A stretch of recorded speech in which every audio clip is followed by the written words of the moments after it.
बिस्मिल्लाहिर्रहमानिर्रहीम। Convolution theorem है हमारा टॉपिक। स्टेटमेंट हमें ये गिवन होगी जी ट्रांसफॉर्म ऑफ टू फंक्शंस जिसमें कॉन्वोल्यूशन अप्लाई किया गया, ठीक है।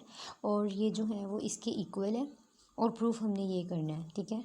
तो अब प्रूफ स्टार्ट करने के लिए हमें स्टेटमेंट से पता चल रहा है कि हमें दो फंक्शन जो है वो कंसीडर करने होंगे। तो हमने क्या करना है, दो फंक्शन कंसीडर किए, एफ ऑफ एन टी और एच ऑफ एन टी, ठीक है। इन दोनों के ऊपर हमने क्या की, जी ट्रांसफॉर्म अप्लाई कर दी, ठीक है। और बाय डेफिनेशन हमें पता है कि जब हम किसी फंक्शन के ऊपर जी ट्रांसफॉर्म अप्लाई करते हैं, ये देखें, तो हमें पता है कि वो एफ ऑफ जी के इक्वल होता है। Similarly h of n t पर अप्लाई करेंगे तो वो एच ऑफ जी के इक्वल होता है। और ये हमारी कंडीशन होती है कि जो मोड ऑफ जी होता है ना, वो greater than radius of convergence से होता है, ग्रेटर होता है, ठीक है। फिर उसके बाद हम ये भी मैंने आपको बता दिया कि डेफिनेशन के थ्रू हमें पता है कि ये जी ट्रांसफॉर्म किसी फंक्शन के ऊपर अप्लाई करें तो किसके इक्वल होता है। हमने फंक्शन भी दो कंसीडर कर लिए। अब हमारे पास आगे का काम ये है कि हमने क्या करना है कि कॉन्वोल्यूशन इन दोनों फंक्शन के ऊपर कॉन्वोल्यूशन अप्लाई करनी है। अप्लाई कर लेंगे। और बाय स्टेटमेंट हमें पता है कि जब हमने किसी फंक्शन के दो फंक्शन के ऊपर कॉन्वोल्यूशन अप्लाई दरमियान में कॉन्वोल्यूशन करवाई और जी ट्रांसफॉर्म इन दोनों पर अप्लाई करवाई तो वो किसके इक्वल होती है, इसके इक्वल होती है, ठीक है। तो अब एक आगे हमारे पास ये हमें पता था कि दो फंक्शन में कॉन्वोल्यूशन हमने अप्लाई किया और उसके बाद जी ट्रांसफॉर्म अप्लाई की और ये हमारा किसके इक्वल आ गया, ये बाय स्टेटमेंट हमारा इसके इक्वल है, ठीक है।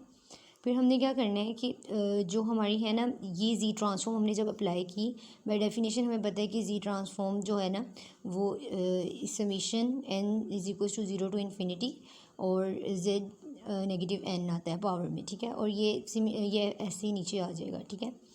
फिर उसके बाद हमने क्या किया कि ये जो m is equal to zero वाला है एम ऑफ और ये एम टी ये हमने बाहर निकाल लिया और ये जो है समीशन इसके साथ लगा ली जिसमें एन टी आ रहा है, इसलिए n is equal to zero वाली समीशन को हमने इसके साथ कर दिया, ठीक है। फिर हमने क्या करना है, हमें पता है कि इसमें जो ये वाला जो टी है ये कॉन्स्टेंट, तो ये हमने बाहर ले लिया, ठीक है। उसके बाद हमें पता है हमने लेट कर लेना है कि जो n माइनस एम है वो किसी r के इक्वल है, ठीक है। और फिर हमने क्या करना है, n की वैल्यू निकालनी है। n की वैल्यू हमने क्यों निकालनी है, ये हमारे पास n है, इसमें हमने पुट करनी है। n की वैल्यू हमने निकाल ली, इसको हमने क्या करना है, n की वैल्यू हमें पता है क्या है, पहले तो हमने इस इक्वेशन से n की वैल्यू निकालनी है। तो वो होती है equal n is equal to r और ये नेगेटिव m इधर आके plus is equal to r और ये नेगेटिव m इधर आके प्लस m हो जाएगा, ठीक है। फिर हमें पता है कि समीशन से हमें पता है यहाँ पर n क्या है, वो ज़ीरो है, ठीक है। तो हम क्या करेंगे, इस इक्वेशन वन में हम ज़ीरो पुट कर देंगे, n is equal to zero, तो हमारा जो r है वो इक्वल हो जाएगा नेगेटिव m की। अब हमें पता है कि क्योंकि हम ये सब क्यों कर रहे हैं, क्योंकि ये जो चीज़ है ना ये इक्वल हो जाएगी r के। तो जब ये r के रिस्पेक्ट से होगा तो यहाँ पर भी r के रिस्पेक्ट से समीशन होनी चाहिए।